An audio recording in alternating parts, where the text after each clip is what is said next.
अमरीकी सदर के बयान पर अवामी मुस्लिम लीग के सरबराह शेख रशीद का भी रद्द-ए-अमल सामने आ गया। साबिक वफाकी वजीर दाखिला ने कहा कि जो बाइडेन के बयान ने पाकिस्तान में तब्दीली की वजह बता दी।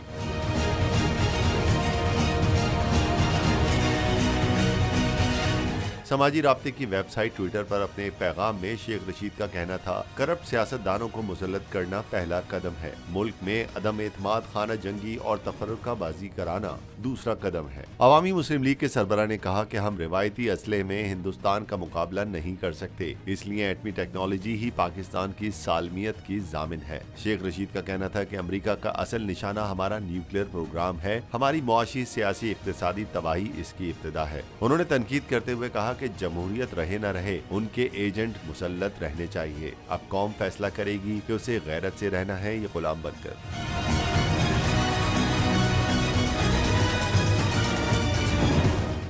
मैं इमरान खान हूँ, आप बोल्ड न्यूज देख रहे हैं।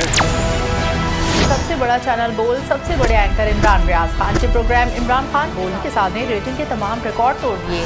56% नाज़रीन ने बोल न्यूज को देखा। सोशल मीडिया पर भी सबने ज्यादा देखा।